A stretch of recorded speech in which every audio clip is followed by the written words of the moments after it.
Hello everyone, back tuning into today's second video. We're going to have a look at weather for next week, 10 days. Today's second video, that takes us to around the 23rd of May. We'll be able to extend out beyond that with the extended GFS. We won't look at the ECM ensembles for this video. We'll save those for the live stream that we're going to be doing from 4 o'clock. So our next live stream will be on the channel from 4 o'clock. Before I do anything else though, I'm going to say a big thank you to our latest Gaz YouTube channel member. Big thank you to Susan Whitton. Thank you so much, Susan Whitton, for becoming our latest Gaz YouTube channel member. That's absolutely fantastic. Thank you so much, Susan, for doing that. We opened the channel up to channel membership around 3 weeks ago. The response has been amazing. So a big thank you to each and every one of you who have become Gazzo's YouTube channel members. If you would like to become a channel member, all you need to do is click the join button. Let's see on the Gaz Web's homepage or with the videos on YouTube.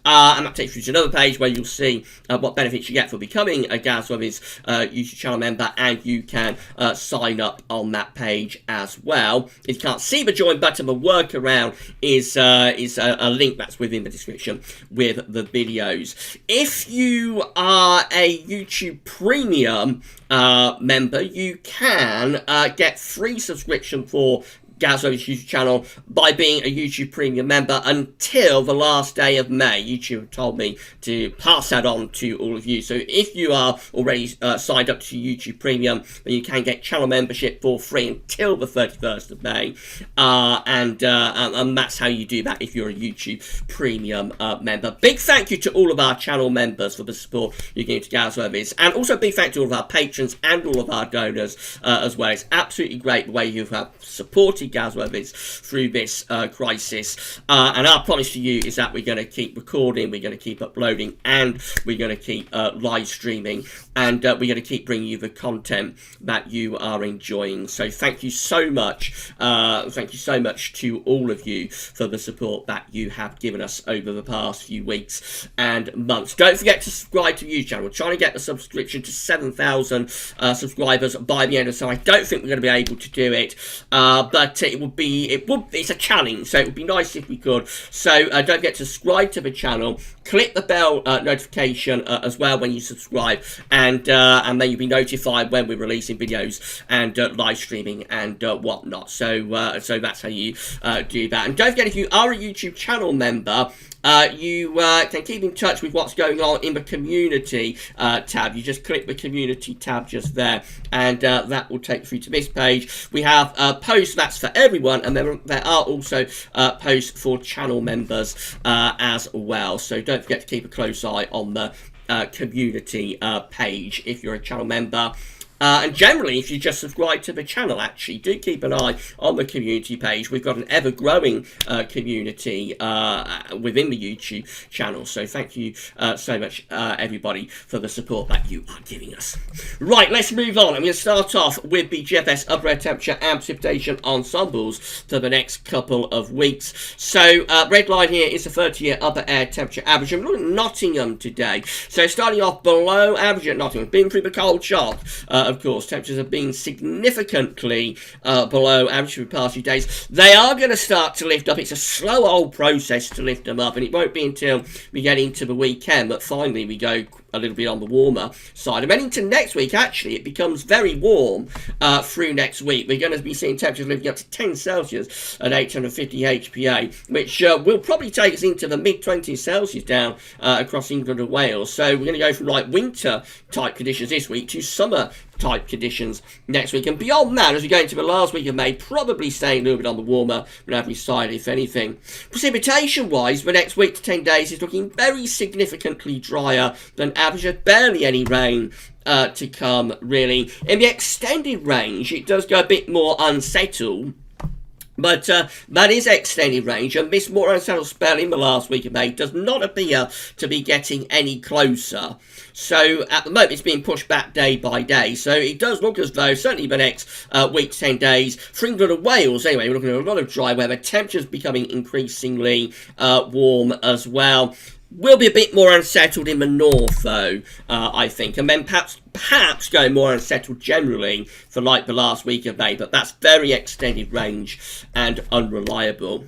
Temperature anomalies from the 13th to the 21st of May are coming out a little bit below average. It's going to be a slightly below average week to come. It's definitely cold on average for Scandinavia, you'll notice, slightly below average elsewhere. Precipitation anomaly is much drier than average, especially so for England and Wales, but northern and western parts of Scotland will be a little bit on the wetter than average side. That's how the GFS is looking for Saturday then. High pressure ridging up from the southwest, bringing a lot of dry weather to England and Wales. There will be some showers at times, though, further north. Into Sunday might be a more persistent band of rain across Scotland on Sunday, but England and Wales will be under this ridge of high pressure, so plenty of dry weather to come then. Through to Monday, again, the emphasis is on dry weather for England and Wales, a little bit more showery in the north. Temperatures gradually lifting up day by day, so by Monday we're probably into the low 20s. Down in the south and the southeast, and then early next week this high pressure takes over and to the east of the country. We start to draw up the wind from the south. That could really start to boost temperatures as we go through the middle of next week. But at the same time, low pressure is developing out to the west. This could be a bit thundery, actually. We could see temperatures lifting up, possibly into the mid, wouldn't necessarily rule out upper 20s Celsius. If you look at the upper air temperature, you see we haven't got the 10 Celsius iceberg there pushing through England and Wales. So certainly turning a lot warmer and a lot more humid as well through next week. But as this low pressure develops out to the west, that of course could provide the trigger for some thunder and some heavy showers. So that's something to keep an eye on. Quite interesting weather perhaps through the middle of next week. That goes through as this area of low pressure to the north of Scotland. Of course, that cools down the air, but it's not long before we get ourselves back into high pressure again. So by day 10, which is Saturday the 23rd of May, we're back close to high pressure sitting over and to the east of the country once more. And maybe sort of keep this duel going really between high and low pressure as we move through the last week of May. So for example, there, 25th of May, we're under a trough of low pressure, so it's rather cool and showery. But by the 27th of May, we've got this ridge again extending through the country, bringing back warmer and drier conditions once more. We finish up with this GFS run. High pressure just out to our west. Winds are kind of in from a north to northeasterly type direction. There's a lot of dry weather on offer, probably a little bit cooler. The GEM looks like that, so once more we're watching high pressure ridging in from the southwest over the weekend, particularly bringing dry weather to England and Wales, always a little bit more showery further north. Into the early part of next week again, that high pressure is sitting over and like slightly to the south and to the east of the country. Dry and warm really for England and Wales, a little bit more showery for Scotland and the Northern Ireland. Winds shifting to the south by Thursday, 21st May, that could start to drag up some very warm air from the south. Look at the upper air temperatures again, the 10 Celsius iceberg pushing through the country. That could well lift temperatures to certainly mid 20 Celsius, maybe possibly upper 20 Celsius. Some sort of trough comes through though, might be the trigger for some heavy showers and some storms, and then finish up with the GM looking like that. So again, a ridge is through the country. We have got a bit of a thundery low over France and the Bay of Biscay down to Spain. That looks like it could turn very warm potentially again, and possibly bring up some thundery conditions from the south. Look at the upper air temperatures, actually quite hot. 15 Celsius iceberg there is into that far southeast corner at day 10. That certainly gets temperatures into the upper 20s Celsius, but with this low over France and Biscay, very quickly thunderstorms could break out. So the GM finishes up on a really interesting note today. ECM looks like that again. The ridge is extending in from the southwest on Saturday, bringing plenty of dry weather, and then through into next week again. We've got the high pressure sitting over to the south-southwest. Always a little bit more unsettled, a little bit cooler, a little bit more showery for the north, but for England and Wales, mainly dry and fine conditions for the early part of next week, and then those dry and fine conditions extending northwards. Temperatures becoming warmer as well as we get through to Thursday. Again, the high pressure is over and to the east of the country. We're bringing in the wind back in from an east to southeasterly direction, so it turns very warm, and it should be mainly dry as well. 10 Celsius ice firm is through the country. Again, probably lifting temperatures at least to the mid-20s Celsius. Winds shift sort of to the south by the end of next week. That's Friday 22nd of May, sort of a southerly flow. That could really start to lift the temperatures up. And again, we see warm upper air temperatures across the country.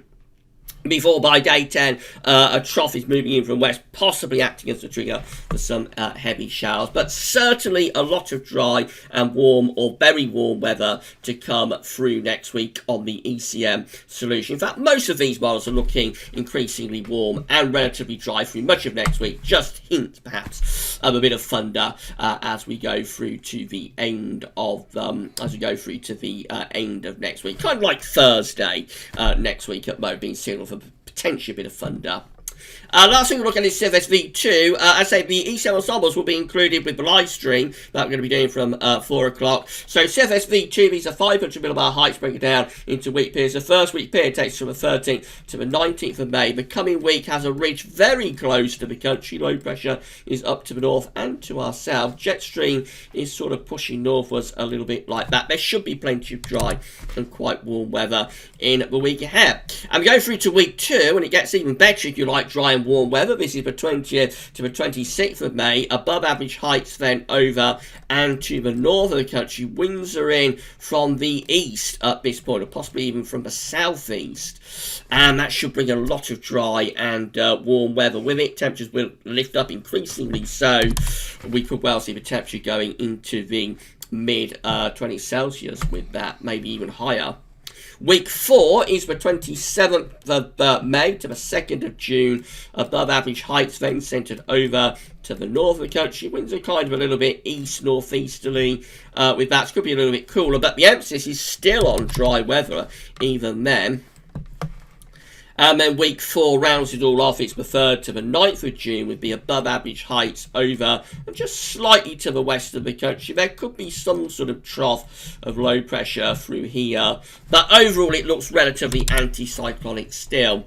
Even into the first week of June, the CFS is really going to town on high pressure today. Right, that's it for your week to 10-day video update. I said I'm going to be back from 4 o'clock live streaming, so I'm going to have our Wednesday afternoon live stream for you between 4 and 5 o'clock this afternoon.